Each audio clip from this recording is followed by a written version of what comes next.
Querido Pai, em nome do Senhor Jesus Cristo, primeiro eu te agradeço por esse momento ímpar que o Senhor está providenciando para nós.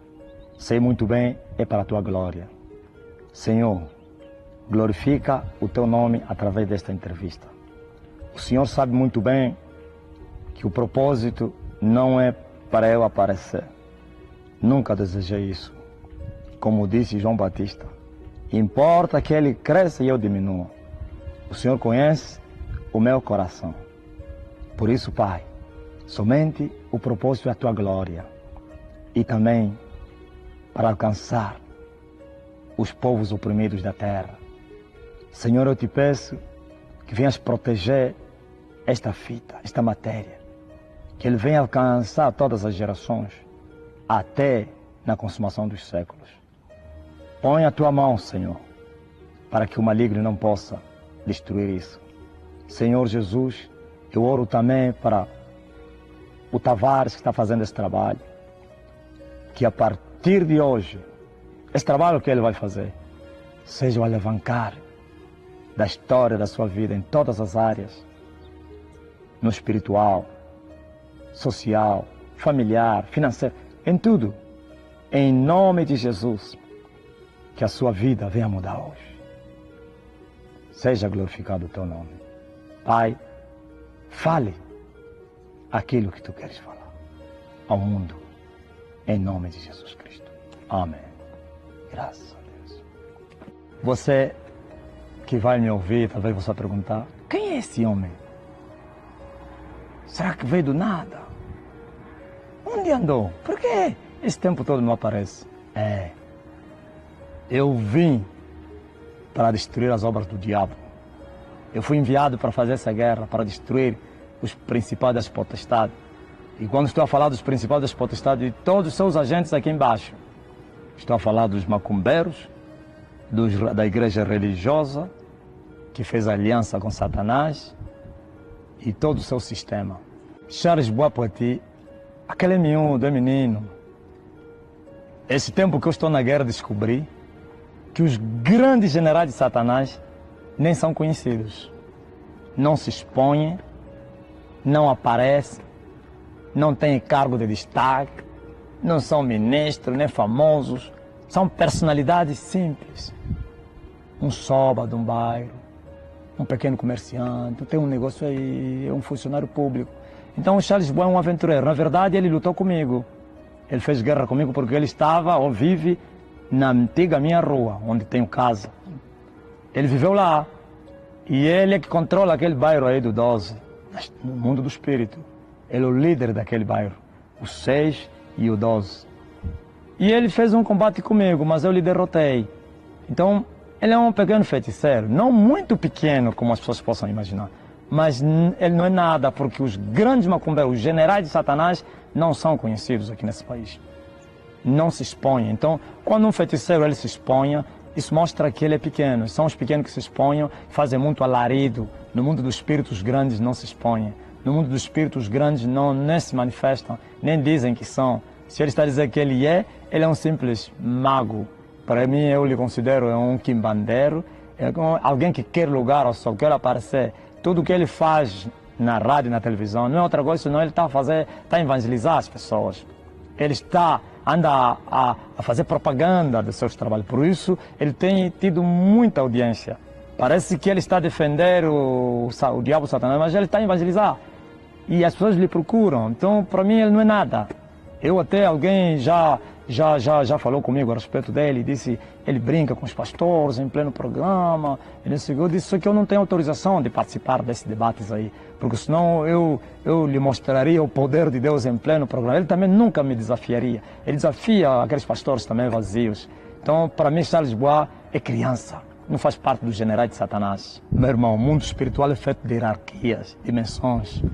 Quando você não cresceu, não alcançou grandes dimensões, você não pode brincar com eles.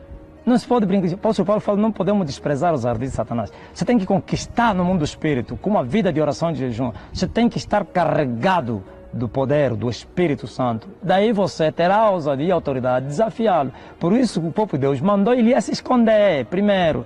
Que, em outras palavras, naquela altura ele não tinha condições de desafiar nem Acabe, nem os profetas da mulher dele. Por isso ele falou, esconde-te. Mas esse esconder não é outra coisa não, para ir orar e jejuar. Se nós vermos que Elias tem duas fases. A primeira fase comeu carne e pão, ok, não jejuou. Primeira fase, oração, orou em Querite. Na solidão, em a sós com Deus, orou, foi em Serepta. Em Serepta foi jejuar, nós chamamos isso de jejum parcial. Só comeu pão com azeite durante muitos anos, 3 anos e meio ficou fora. Agora ele volta cheio do Espírito Santo, cheio do poder, cheio de virtude e recebeu ousadia, autoridade.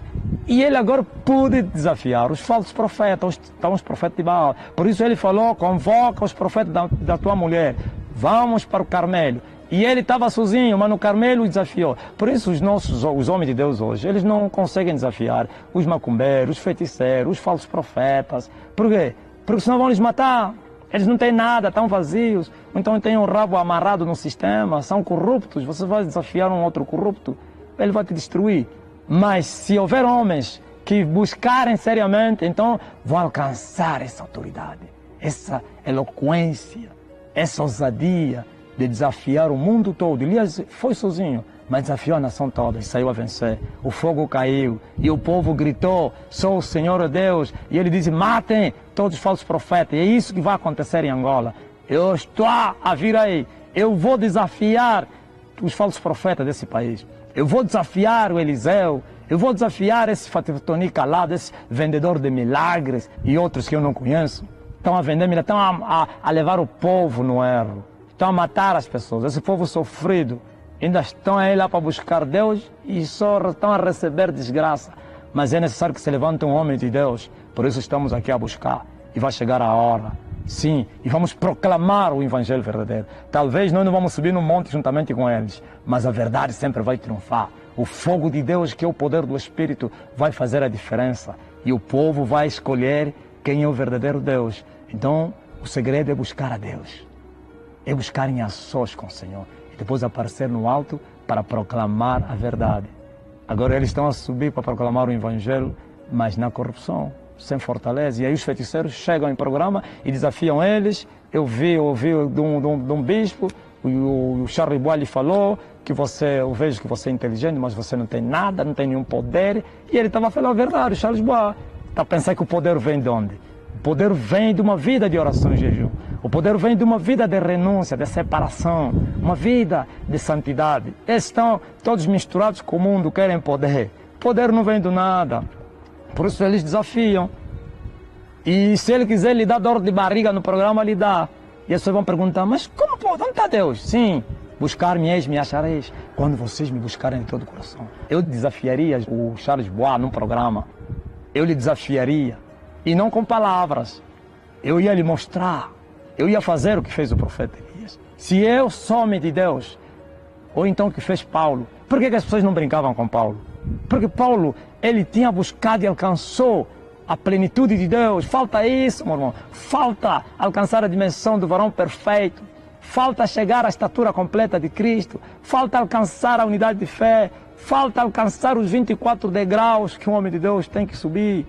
Sim. E assim Jesus foi ameaçado. Foge, Herodes quer te matar. Mas ele dizem aquela raposa que eu vou continuar a expulsar demônio, a curar os enfermos hoje e amanhã, e no terceiro dia serei consumado. Em outras palavras, no dia determinado por Deus, aí vocês poderão me matar, mas agora não. Mas hoje, os profetas têm medo dos governos, os profetas têm medo da polícia, têm medo.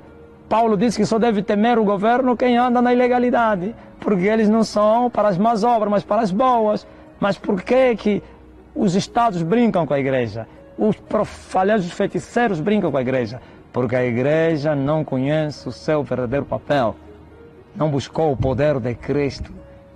E a igreja até hoje continua a buscar, e não estão a achar. Só queria dizer a esse feiticeiro, que eu chamo pequeno feiticeiro, porque eu venci os chefes dele, ele sabe o que eu estou falando, ele me conhece. Ele me conhece no espírito, talvez fisicamente nunca nos encontramos. Então, esse desafio que ele faz à igreja de Angola, vai chegar o tempo dele, que ele vai se esconder. esse desafio que ele está a fazer aos pastores vai terminar. Porque numa selva não pode existir duas feras. Eles estão a rugir porque o reino de Deus está escondido. O dia que se manifestar o reino de Deus, e eu estou a dizer o dia que eu aparecer, o dia que Deus me tirar do esconderijo, aqui aonde eu estou, então eu poderei chamá-lo num debate, quer da televisão ou da rádio, para ele vir fazer desafio. Eu poderei fazer isso. Eu vou fazer esse convite. E eu duvido que ele vá aparecer. Porque se tem homens que respeitam o mundo espiritual, são eles. Eles respeitam o fogo de Deus. Eles têm medo. Eles brincam com aqueles porque primeiro fizeram a vistoria. Eles fizeram esquadrilhamento. Eles chamam no mundo do espírito de esquadrilhamento. Esquadrinharam eles e viram que estão vazios. Muitos deles são endemoniados, mas pregando o evangelho. Estão em pecado, na prostituição. Então chegam num debate e eles brincam com ele. Mas a mim, eu vou lhe convidar e ele nem vai aparecer. Eu vou fazer isso e se ele aparecer, Angola vai ver o poder de Deus. Se é na televisão, toda a nação vai ver. Se é na rádio, a nação vai ouvir. Porque isso vai acontecer, se depender de mim. Porque eu vou desafiá-lo. Não somente ele e outros falsos profetas. Porque o meu problema, a minha maior preocupação e a maior preocupação de Deus não é do Charles Bois. Não, é dos falsos profetas. Os falsos profetas são os inimigos da verdade. Porque aqueles que dizem ser homens de Deus, mas estão vendidos, corruptos. Eu detesto as pessoas irem buscar a imposição das mãos. Essa linguagem hoje, porque pai, quem são esses que estão a lhes impor as mãos? Quem é Macandíbua? Quem é o Tibi Joshua? Eu revelo hoje um segredo que as pessoas não sabem. Tibi Joshua é um grande satanista. É um feiticeiro que está enganando o mundo com falsos milagres. Macandíbua, Shiburibixibi, no Ghana, aqueles profetas do Ghana. Esses todos são falsos profetas. Existem dois tipos de falsos profetas. Há falsos profetas que eram de Deus e se corromperam. Só por causa do pecado viraram falsos profetas. Mas há uns que são conscientes, são feiticeiros, que entraram no evangelho para matar as almas. São esses profetas que estão aí buscar o poder. E quem busca o poder de um feiticeiro, recebeu o poder do feiticeiro. Por isso tem o erro. Vieram com o espírito do erro, vendem azeite, cobram as consultas, vendem água. Quando a Bíblia diz que eu vos dou de graça e vocês também devem dar de graça. E muitos vão ainda na lei, porque Samuel cobrou, e se esqueceram que Samuel estava no tempo da lei.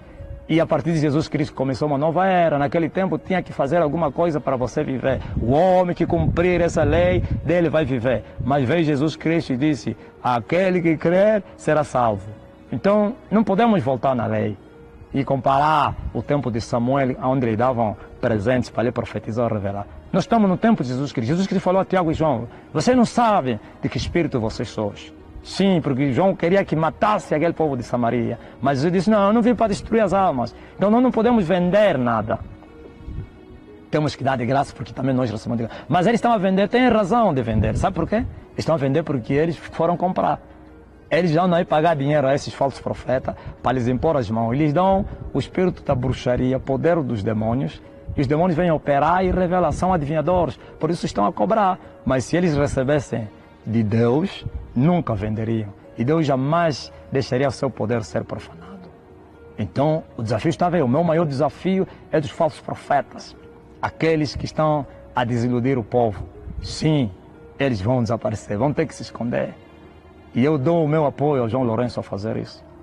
Eu já falei, ele ao banir essa brincadeira, esse mentiroso, esses ladrões do Evangelho, está a fazer uma coisa boa.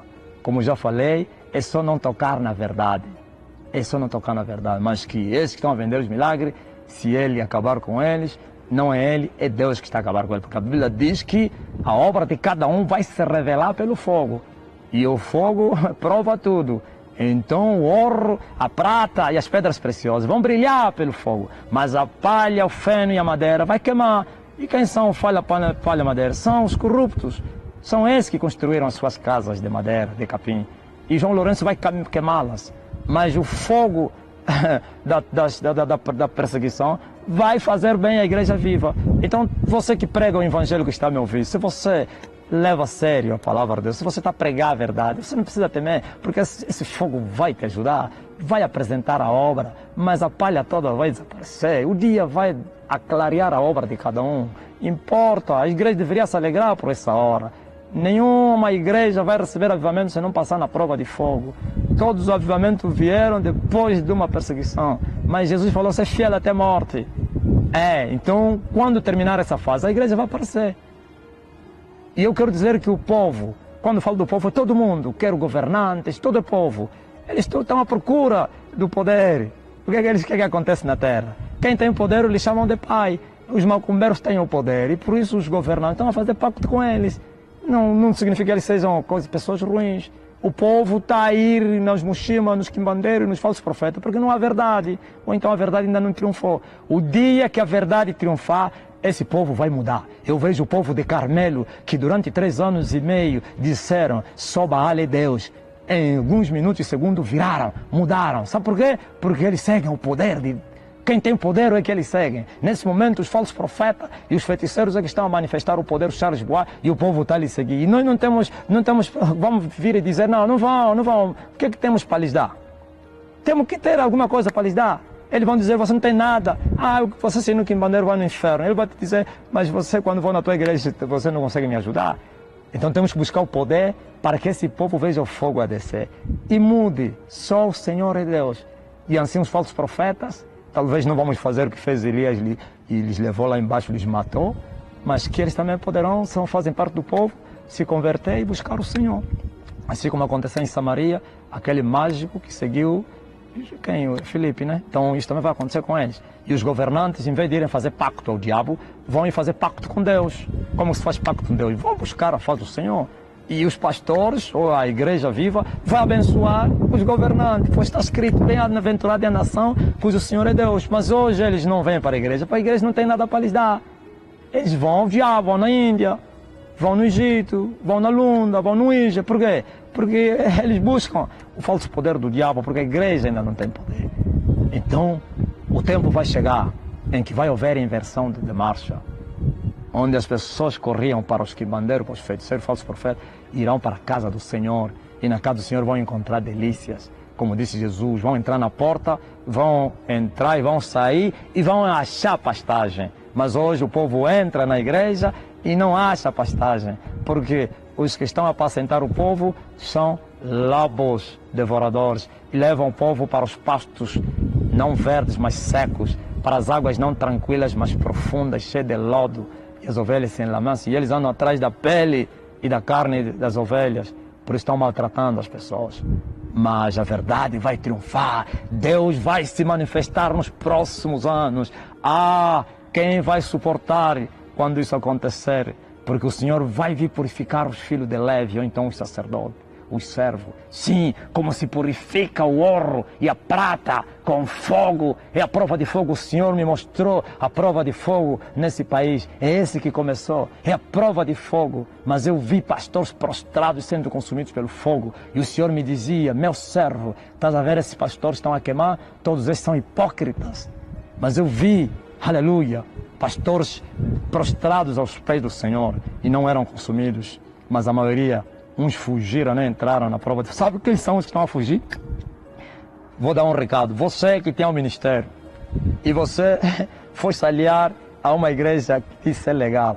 Você fugiu, você abandonou a visão. Se é Deus que te chamou, você abandonou a visão de Deus e foste entrar na corrupção. Você tem medo. Eu vi pessoas que estavam em cima dos muros, pastores fugiam. Jesus chamava no vale da aprovação, onde tinha fogo, venham, e eles todos fugiam. Mas muitos também que entraram na prova foram consumidos. E quem são aqueles que entraram e foram consumidos? São os hipócritas, mas têm coragem e vão desafiar as autoridades e vão ser consumidos pelo fogo da aprovação. E aqueles que permaneceram de joelho aos pés de Cristo são aqueles que pregam a verdade, não somente pregam, mas vivem. Então o fogo vai lhes fazer bem. E eu vi eles levantaram daquela fornalha a brilharem. Isso que vai acontecer. Então, esse momento deveria ser recebido como um momento bem-aventurado para a igreja, mas a igreja não sabe disso. Por isso as pessoas estão a fazer das tripas do coração, uns estão a comprar documento, uns estão não sei o quê, vão nas praças recolher, e outra profecia que eu vou dar no ar. A Igreja Universal do Reino de Deus, a Igreja Mundial do Poder de Deus, vão desaparecer de Angola, porque Angola já não precisa deles. Na verdade, eles vieram nos ajudar, mas a corrupção é tão grande que Deus já não tem prazer neles. Deus já rejeitou essas duas igrejas. A Igreja Universal se tornou do diabo. A Igreja Mundial é do diabo. Os milagres de Valdemiro Santiago são falsos, são demônios operando. Então, a verdade vai se manifestar nesse país. E assim, esse povo que foi manipulado, roubado, maltratado, ele vai se alegrar porque a verdade está a vir aí. Eu vejo pastores, tem medo das perseguições. Eu não encontro isso na Bíblia. Eu encontro na Bíblia que os homens enfrentaram as lutas. Eu encontro na Bíblia, eles só fugiram quando Deus falou, foge. Eu encontro na Bíblia que morrer pelo nome do Senhor foi um prazer. Ah, você não ouviu a história dos crentes que na França eram torturados até a morte e eles iam para serem mortos a cantarem aleluia, e os seus matadores se admiravam. Como pode homens estão a morrer, mas estão a cantar? Não ouviu a história da antiga União Soviética, dos crentes na Polônia e outros países comunistas da União Soviética e que eram maltratados, mas não desistiam? A igreja foi provada em Angola, mostraram que nunca houve igreja aqui. Por isso você vê que uns estão a pular, fugiram, voltaram das igrejas corruptas, estão aí na Assembleia, estão aí não sei aonde, estão aí estão a fugir. E os outros estão a fechar as igrejas antes mesmo que eles fecham. Bom, até aquele que está a fechar, para mim eu lhe chamo de prudente, porque essa fase o Senhor está a falar, esconde-te. Se você não tem, você não pode, então é melhor se esconder. Agora, se você quer enfrentar as feras do inferno, você tem que ter. Sim, o apóstolo Paulo fala, todo aquele que luta de tudo deve se abster. Será que você se absteu de tudo? Então não enfrenta, não vale a pena, senão vai morrer. Olha, Calopeteca. Calopeteca é o exemplo. Um corrupto desafiou as autoridades. E hoje está na cadeia, sacrificou outros, morreram.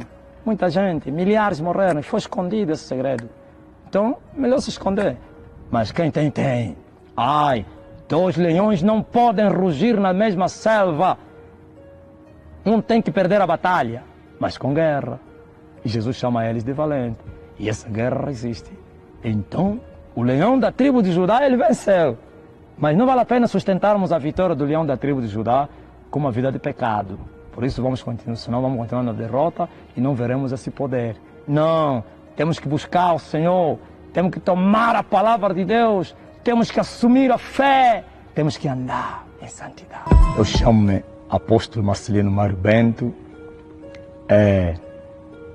me converti na Igreja Universal do Reino de Deus há 21 anos, quando eu era uma pessoa sofrida.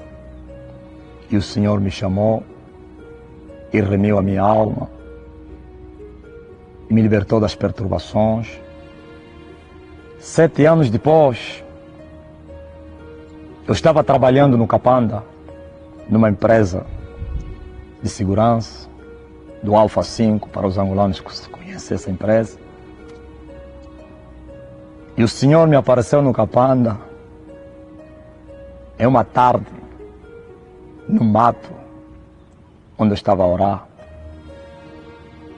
E ele me pediu que eu largasse tudo, que eu voltasse para Luanda e que ele tinha um chamado, uma obra para fazer. Bom, na verdade eu era tão inexperiente, não sabia nada. Era neófito, 7 anos de conversão.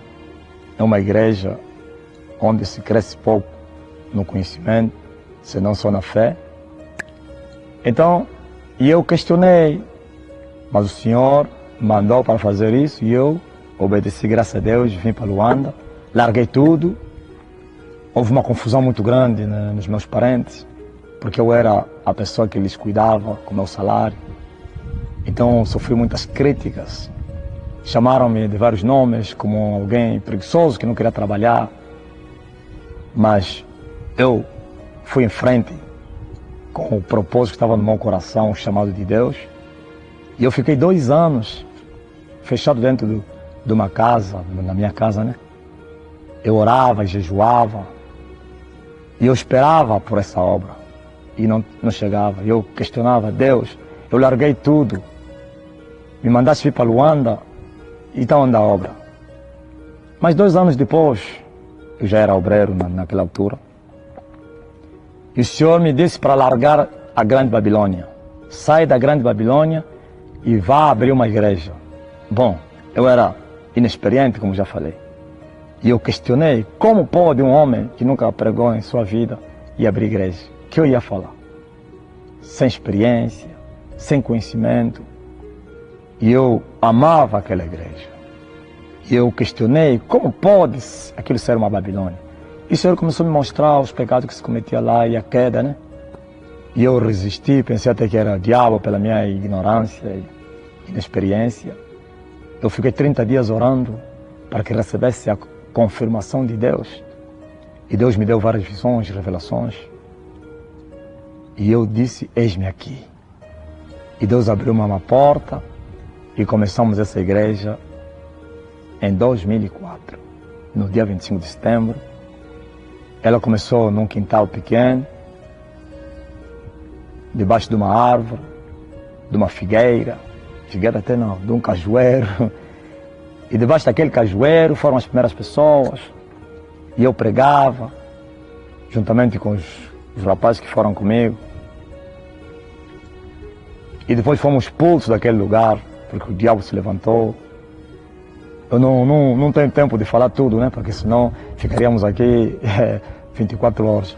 E depois fomos para a minha casa, mais pequena do que onde nós saímos.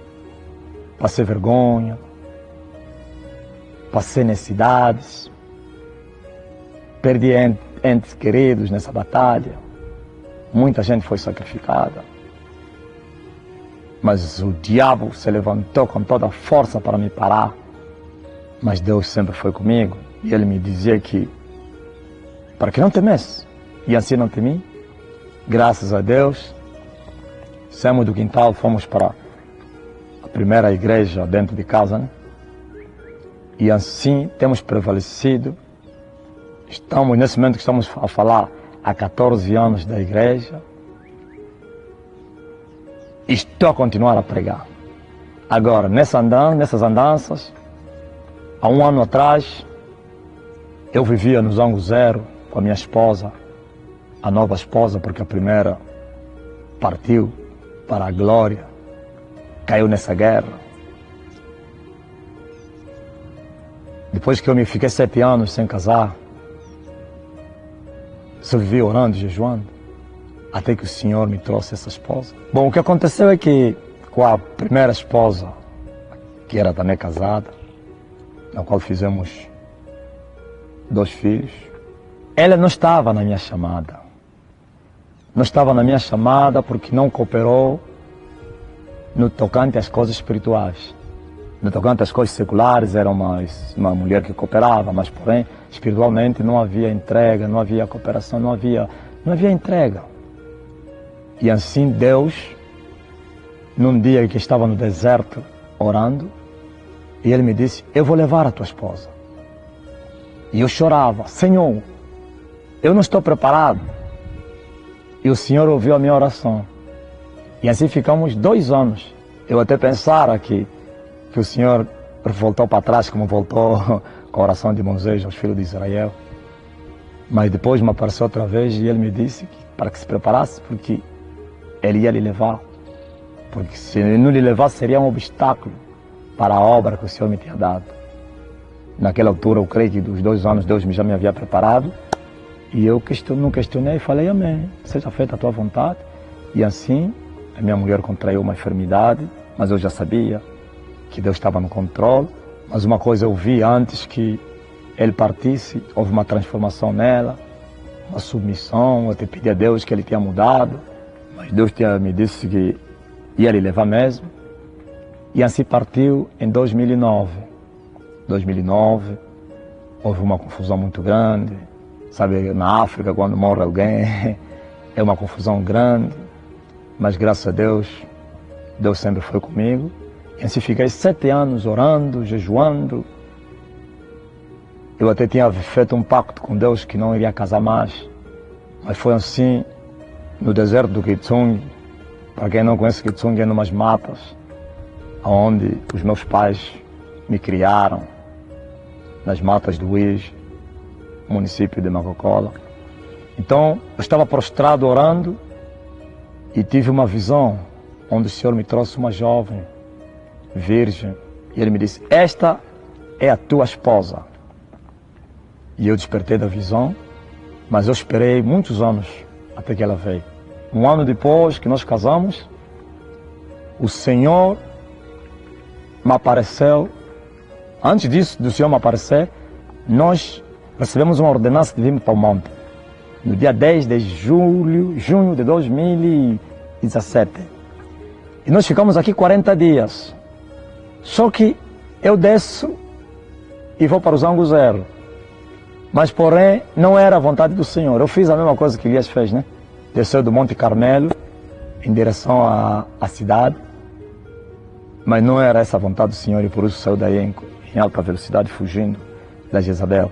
Então, quando cheguei no Zanguzero, tudo se complicou.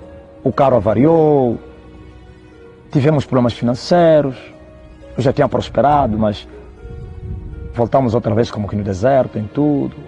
Houve problemas na igreja.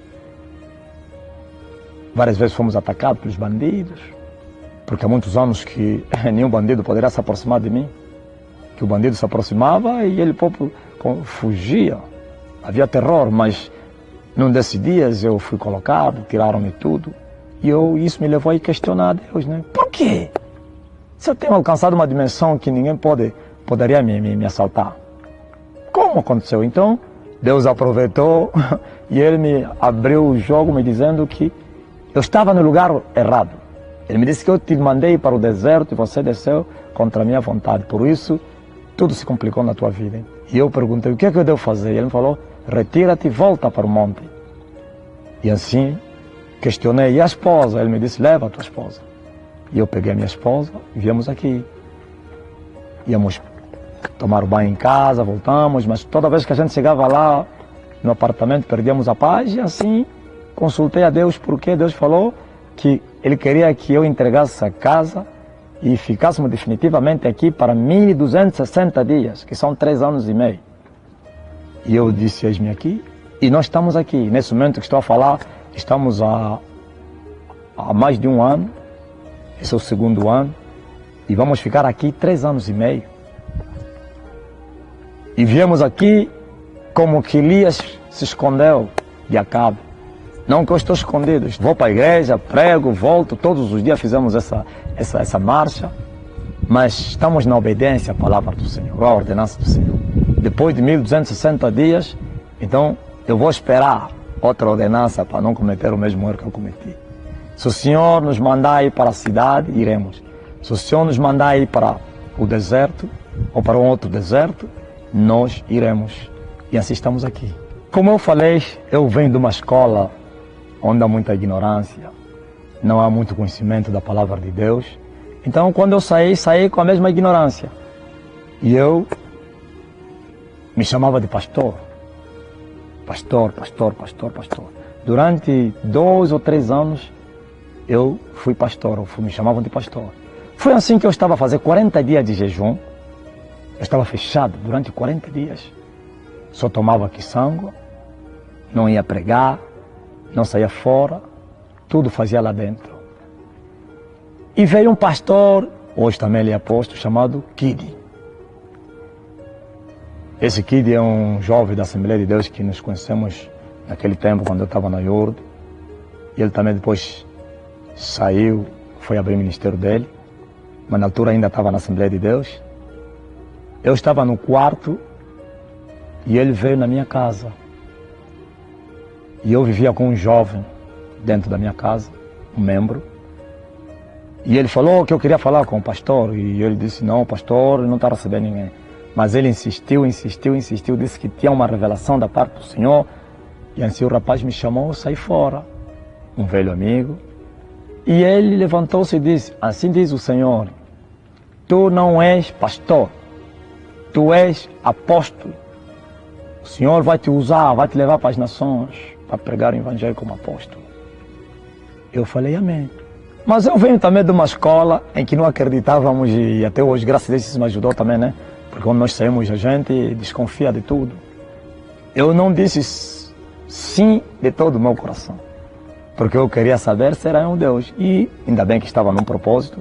E eu fui orar, Senhor, será que isso que esse irmão falou é verdade, e Deus me deu uma revelação, aonde ele me falava assim, a respeito de Jesus Cristo, que era sumo sacerdote e apóstolo das nossas confissões. Mas eu até tenho me chamado como incrédulo. Deus, quando me dá uma revelação, eu não parto logo. Eu ainda parto para o segundo sinal, como Gideão. E eu ainda orei, não, Senhor, se o Senhor quer me falar, mostra-me outra vez. Deu-me outra revelação, onde Jesus chamou os discípulos e deu-lhes o nome de apóstolos. Então, desde aquele dia assumi que eu era apóstolo. E muitos me têm questionado, quem te ungiu como apóstolo? Quem te consagrou como apóstolo? E eu tenho lhes respondido que é um erro grave as pessoas acharem que os ministérios é Deus que dá. O homem nasce pastor, o homem nasce apóstolo, o homem nasce profeta, o homem nasce evangelista e o homem nasce mestre ou doutor. Existe o ministério da igreja, que a igreja, ele consagra as pessoas como os diáconos, obreiros, presbíteros, bispos. Sim, mas esses 5 ministérios, esse é o chamado de Deus, é o ministério de Deus. A pessoa já nasce isso e mais tarde vai se manifestar. Então, eu não precisei de alguém me consagrar como um apóstolo. E assim eu avancei com a consagração do Espírito Santo. Sei que quando tinhas um programa de rádio, numa das estações radiofônicas de Angola ou de Luanda, havias feito uma profecia relativamente ao presidente da República de Angola, que é o cidadão Eduardo dos Santos, salvo erro, ex-presidente da República de Angola. É verdade. Após a profecia que havias feito, qual foi a reação de alguns pastores, seus amigos, ou até mesmo pastores que não são teus amigos, mas que são pastores angolanos? E qual foi a reação também dos órgãos do governo, do tipo a Polícia Nacional, o SIC e a BOFIA? Está à vontade. Glória a Deus, aleluia.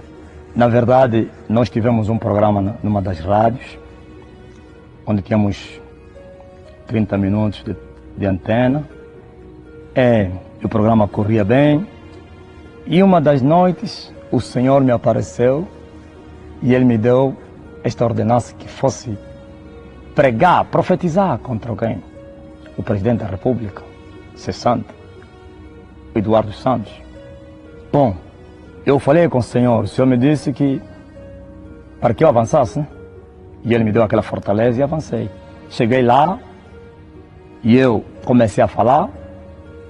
Eu disse a Ele que o Senhor me mandou para te dizer para você se arrepender. Eu disse a Ele que o Senhor me disse que se você não se arrepender, você será perturbado, você vai passar mal na mão dele. O Senhor me disse que, para lhe dizer que ele era um assassino, ele roubava o povo angolano, ele era um ditador, ele matou os seus adversários políticos, matava os seus opositores. Falei até de alguns nomes de pessoas que ele matou, da desgraça que ele trouxe a esse povo. E eu disse que o fim dele seria como o de Acabe se ele não se convertesse. E eu até apelei para se rendesse. E assim, graças a Deus, a profecia foi dada. Mas depois disto, houve uma reação muito grande em Angola. Bom, o que me admira é que os órgãos do Estado, ninguém comentou, a imprensa, nem comentarista, ninguém falou dessa profecia ou dessa mensagem. Mas eu comecei a receber chamadas de certos pastores e eles me ameaçavam, me diziam que eu era um político, que eu estava equivocado, estava fazendo um papel do diabo, que eu tinha que pregar o evangelho, não tinha nada que se opor às autoridades. Muitos deles até me disseram que a Bíblia diz que eu tinha que obedecer às autoridades. E eu lhes respondia, eu não me submeto às autoridades do diabo que estão a destruir o meu povo. Eu só fiz o que Deus me mandou. Eu só fiz o que Deus me mandou. Então, não fui eu. Aí depois, houve uma reação muito grande da contra-inteligência. Primeiro, um general ligou, não para mim, porque eles me conhecem, eles não podem brincar comigo. Nenhum deles me ligou. Ligaram para um dos pastores lá do meu ministério, onde ele ameaçou, e ele disse que aquela atitude que eu tomei ia levar outros pastores e outras igrejas a serem sacrificadas, como hoje se vê. Eles disseram que eles iriam punir a igreja de Angola, os outros meus companheiros, que eu tinha lhes arranjado problema. Bom, eles estavam a mostrar que eles não iam me fazer nada, mas que iam se vingar dos pequeninos. Já é bom, porque eles tinham medo de mim. E ele também anunciou, esse general disse que o Bento Bento, na altura era o governador de Luanda, o Lino Matrosso, o secretário-geral, já tinham se apercebido dessa mensagem e que o relator estava aí para o Futum, a Cidade Alta, e que isso seria grave para a igreja de Angola. Ok, mas o que seguiu foi a reação da contra-inteligência, né? Os homens da contra-inteligência entraram na igreja para ir lá gravar as minhas mensagens, mas Deus me revelava quem eram eles, e eu também falava, eu te conheço, eu sei quem é você, você pode gravar, você não vai fazer nada. Foram lá filmar a igreja, carros de vidros fumados, óculos pretos, tiravam fotografias ao nome, depois fugiam, foram à noite, passaram, fizeram um vai e vem, colocaram uma rolote à frente da igreja, onde ficavam lá parados, só para intimidar as pessoas. Houve um terror no meio da igreja, os filhos estremeciam, mas eu lhes garantia que eles não tinham autoridade para destruir a igreja. E assim, graças a Deus, aquilo passou. Ninguém comentou, mas uma coisa que o mundo não reconheceu, ninguém comenta até hoje. Tudo que eu falei a Eduardo Santos aconteceu hoje. Eu falei que os seus filhos seriam como pássaros nos montes fugitivos. E hoje se vê, isso foi em 2011, 2018, hoje se vê os filhos de Eduardo Santos não podem entrar, estão em fuga. Isso aconteceu. Eduardo Santos se tornou um mote nesse país.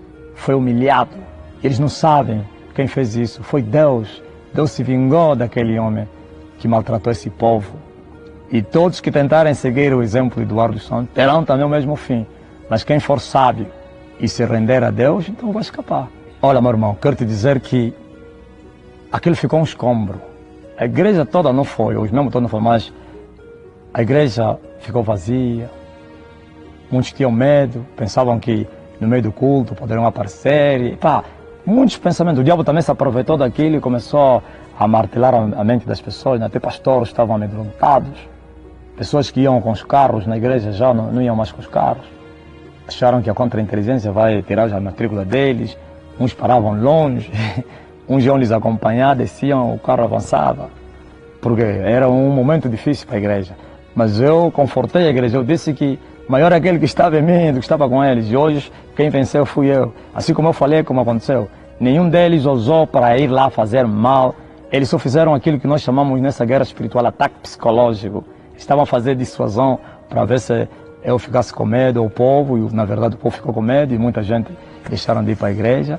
Mas nós avançamos até hoje. E hoje aquele povo que presenciou, que viu aquilo, eles sabem e reconhecem que eu não sou uma pessoa para brincar. Eles me têm como um herói, porque naquele tempo afrontar Eduardo Santos num país como Angola, no dia seguinte você estava morto, no dia seguinte a igreja estava fechada, no dia seguinte te encontravam aqui destruído. Muitos pensaram, os meus pais me chamaram, meu pai abandonou Luanda, fugiu para o mato, disse que senão iam lhe matar. Chamaram-me, disseram que você nos arranjou problema. E eu lhes disse, não temam, o meu Deus vai vos guardar. E assim ninguém foi tocado, graças a Deus. Quando nós buscamos o Senhor e nos encarnamos, essa encarnação não estou a dizer que nos tornamos o Senhor, quer dizer, o Senhor habita em nós. Os nossos sonhos morrem, os nossos desejos morrem, as nossas vontades e perspectivas desaparecem. E começa a aparecer em nós os sonhos de Deus. Isso que o apóstolo Paulo falou. Já estou crucificado com Cristo, já não vivo mais eu, mas Cristo vive em mim. E a vida que me resta na carne, eu a vivo na fé do Filho do Homem. Então, eu, de tal maneira que eu morri, eu só tenho os sonhos de Deus. O que Deus traz para mim são os meus sonhos. Agora eu vou te falar dos meus sonhos, que não são meus, mas de Deus. Quando eu estou a falar que eu vou ficar 3 anos e meio aqui no deserto, é aqui nesse monte. Eu fico 38 anos na mata. Quase 39. Eu fico 40 anos ou mais de 40 anos sem comer, de jejum. Foi Deus que me falou. Assim como João Batista comeu gafanhoto e mel e viveu no deserto, assim você também vai viver no deserto. A diferença é que João comeu gafanhoto e mel e tu vais te alimentar de líquidos. Eu só tomo líquidos até a morte. Nesse momento que eu estou a te falar, estou há 2 anos de jejum, só tomo leite, sumo, água. Neste momento que eu estou a te falar, estou com a minha esposa há 1 ano aqui no monte. Então, 3 anos e meio é aqui neste lugar. Eu já sei aonde eu vou fazer o meu quartel-general. Sairei daqui para o deserto, eu estou no monte, irei para o deserto e aí a voz vai clamar no deserto. Então eu já não tenho mais sonhos de alcançar, de ter, de possuir. Eu morri para Cristo. Cristo vive em mim. Então a minha paixão é só pregar o Evangelho, ganhar alma. Eduardo Santos tinha criado uma comissão que estudasse o fenômeno religioso. E foi estudado o fenômeno religioso. E fizeram um projeto, uma lei que hoje está a ser implementada, ou que será implementada. Então, em parte, o presidente atual, ele está a ser usado por Deus, em parte. Por que em parte? Porque, na verdade, há muita brincadeira. Pessoas vendendo a fé, brincando nos altares, pastor violando crianças, adolescentes, vendem azeite, falam da linhagem profética, cobram dinheiro para atender, vendem os milagres. Então, é uma vergonha para o Evangelho. E Deus, Ele trouxe para essa terra o julgamento da sua igreja, a prova de fogo. Assim como Ele levantou Nabucodonosor para destruir Jerusalém por causa dos seus pecados, é isso que está acontecendo. Meu irmão, eu quero te dizer alguma coisa. Tudo o que está acontecendo em Angola é uma profecia, é profético. Assim como aconteceu em Belém, quando nasceu o menino, e os magos vieram revelar a Herodes. E Herodes queria matar o menino, mas o menino já não estava em Belém. E Herodes, enfurecido, perturba todas as crianças de Belém. Assim se repete a história. Esse menino que eles estão a perseguir é o reino de Deus. É o reino de Deus. É o chamado mover de avivamento que vai se manifestar. Os magos, que são os macumbeiros, os feiticeiros satanistas, já descobriram que vai nascer nesse país o avivamento. Então, eles querem abortar o avivamento. Falei, em parte, é Deus usando ele porque há muita confusão. Estamos a viver os tempos da apostasia. Mas, toda que a igreja viva, no meio dessa confusão, vai prevalecer. Sabe por quê? Porque Jesus prometeu que a igreja deles foi edificada na rocha e que as portas do inferno não iriam prevalecer contra ela. Então, por isso eu não tenho medo. Por isso eu estou a ver os meus companheiros, digo companheiros também que pregam o Evangelho, preocupados em fazerem alianças, a procurar papelada, documentação. Uns estão a entrar nas igrejas chamadas legais. Para mim, a igreja é legal no céu. Para mim, nenhum homem tem autoridade para legalizar a igreja. Quando os pastores, os líderes e outros ministros vão para legalizar as suas igrejas aos estados, não falo só em Angola, em outros lugares, é falta de conhecimento. O dono da igreja legalizou a sua igreja. Jesus é o dono da igreja, ele é o cabeça e a igreja é o corpo. E nós não podemos entregar as coisas santas aos cães, nem tampouco as pérolas aos porcos. E não podemos entregar as coisas de Deus a César. Então a igreja está edificada. Agora, é verdade, existem os estados. E os estados, como disse Paulo, os magistrados não são para as más obras, mas para as boas obras. Existe a lei dos estados, é semelhante à lei de Deus. Agora, o pastor, o pregador que violar a lei do estado, que é a mesma da Bíblia, a justiça, o estado tem autoridade de prender e pôr na cadeia. Mas agora, porque legalizar a igreja, eu não concordo com isso. Eu nunca vou legalizar a igreja aqui na terra, porque eu não tenho igreja. Deve-se legalizar aquilo que é nosso. Minha empresa, se tivesse, e não tenho, graças a Deus nunca terei, eu legalizaria. Mas a igreja do meu Senhor, eu não vou legalizar. E eu tenho dito que Jesus venha legalizar a igreja dele ao governo desse país, o dono. E como ele não vai fazer, então esta igreja está legal. Eu nunca vou me associar a nenhuma igreja. Nunca. Isso que eles chamam legais. Eu nunca. Primeiro que eles são igrejas corruptas, caídas, cujos seus líderes têm pacto com o diabo. Muitos deles são feiticeiros. Então, quando você vai se aliar a esse movimento, você se torna corrupto. Porque quando Jezabel assolou os profetas do Senhor no tempo do profeta Elias, aqueles profetas de Baal, muitos deles eram profetas do Senhor. O facto de eles fugirem, ou então querem escapar com as suas vidas, e foram sentar à mesa de Jezabel, se corromperam. Porque essas igrejas todas chamadas tradicionais, eles estão assentadas na mesa de Jezabel. Jezabel é a grande Babilônia e o Acabe é os governos dessa terra. E eles estão na mesa comendo as iguarias, por isso recebem dinheiro, são tratados os parceiros do Estado, mas não há vida.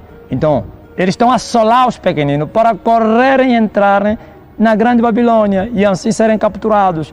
Por isso, quando eles forem lá, eles já não vão pregar a verdade, vão ter que submeter à doutrina dessas igrejas caídas.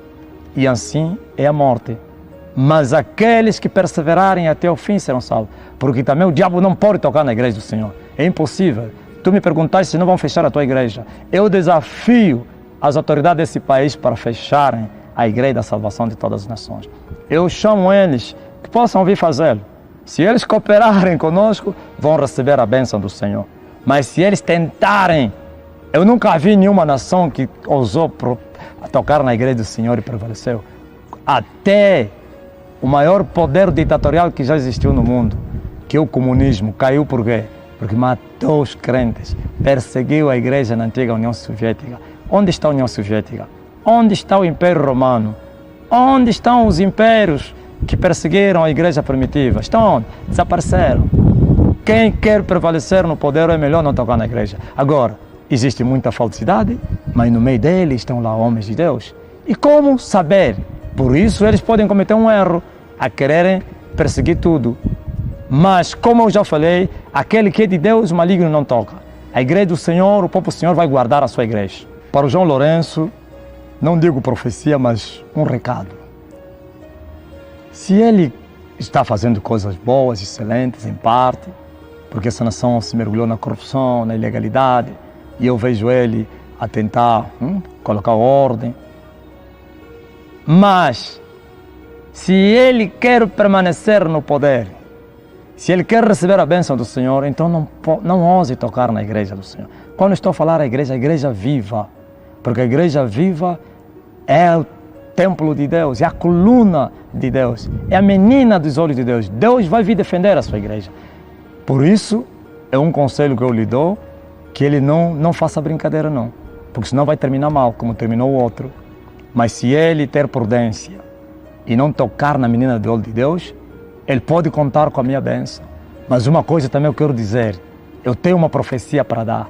Tudo que vocês estão a ver aqui nesse país é o resultado das guerras espirituais. Número 1, é uma crise sem precedentes.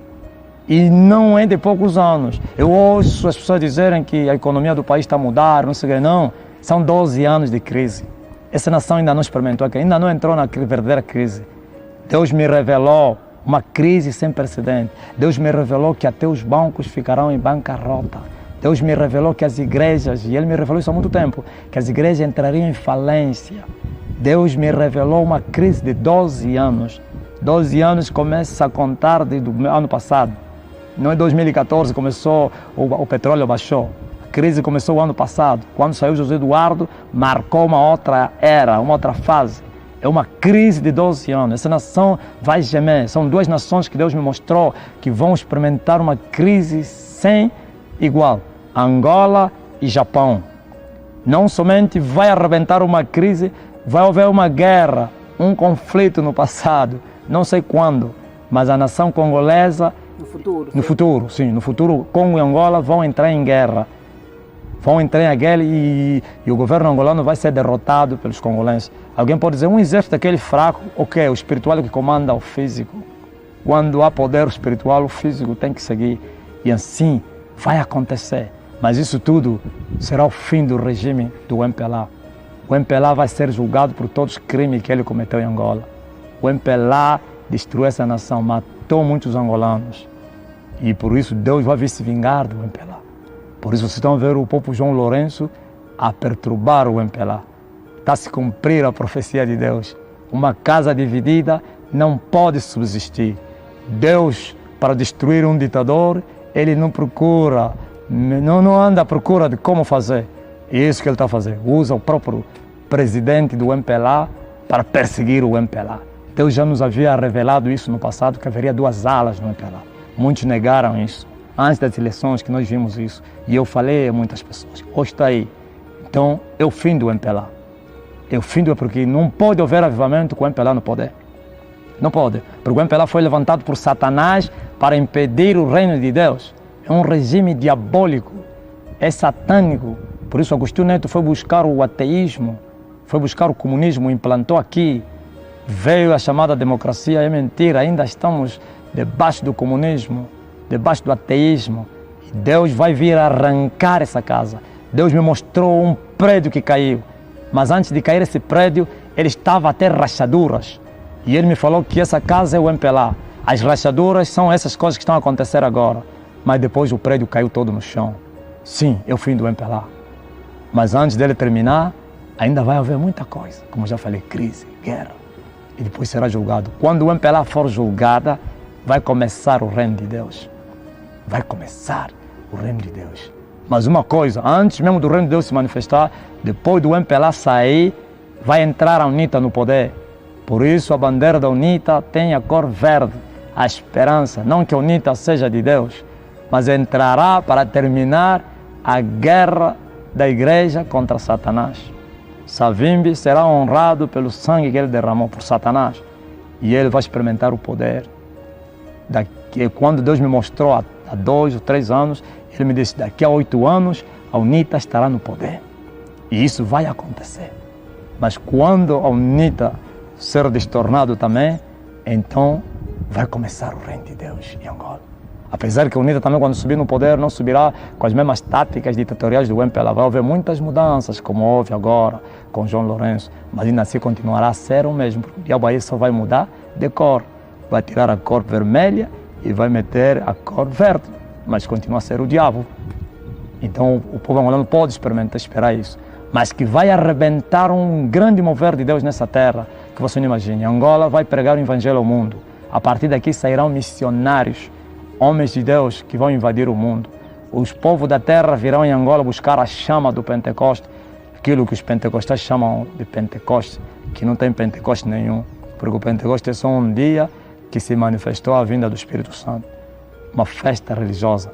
Então, a chama sairá da Angola para as nações, mas evangelho vivo, e não da corrupção, cujos homens pregam para o interesse próprio. É isso que Jesus vai fazer daqui a pouco. Daqui a 11 anos, podem resistir a isso. Em nome de Jesus. O tempo está no fim. O reino de Deus, literariamente, vai se manifestar, que é o milênio. Antes disso, haverá o arrebatamento da igreja. Não vai demorar. Esta geração verá a igreja subir. Esta geração verá o anticristo a subir. Por isso, o Senhor me enviou para vir fazer essa revolução. Em breve, Jesus vai voltar. E o mundo pode esperar a obra do Senhor. O mundo pode esperar a palavra viva, o pão vivo que desceu do céu, sendo pregado por homens verdadeiros, digo verdadeiros, homens remidos, lavados e santificados, que têm compromisso com a palavra, para que o povo possa encontrar o caminho, a salvação. E não vai demorar. Esse avivamento não é de muito tempo. Por isso ele chama-se chuva seródia. Vai chover com muita força e vai subir, que é o arrebatamento. E a África, em especial Angola, é a nação, o continente, a nação que foi escolhida para essa última dispensação. E o mundo está à procura, nesse momento o mundo está à procura. Onde vai acontecer a colheita? Em que continente? Quero vos dizer que o mover de Deus, o reino de Deus saiu de Jerusalém e foi para a Europa. E da Europa emigrou para a América. E da América está vindo para a África. Uma chama está vindo para a África. E em breve a chama vai acender na África, e cujo país chama-se Angola. E depois de Angola, voltará para onde saiu. Porque a Europa fria tem que ser aquecida. A Ásia corrupta, idólatra, tem que ser liberta. A América corrupta tem que ser liberta. Então não vai demorar e Jesus toma a sua igreja e começará a grande tribulação. Depois da grande tribulação virá o reino literário de Jesus Cristo, que é o milênio, em Jerusalém, onde o Senhor vai reinar durante 1000 anos. Então, podem acreditar que vocês que estão me ouvindo vão ver essas coisas que eu estou a vos falar. Porque eu fui enviado para esta hora. Eu não quero falar de mim mesmo, mas aquele que me enviou me tem revelado coisas profundas que ainda não posso revelá-las aqui, mas em tempo oportuno eu falarei de grandes revelações a esse mundo, mas que o tempo está ao fim. Então, prepara-te para te encontrares com teu Senhor, em nome de Jesus. Ensinos e pregações do profeta Elias. Inscreva-se. Elias já está na sua terra e manda na sua terra.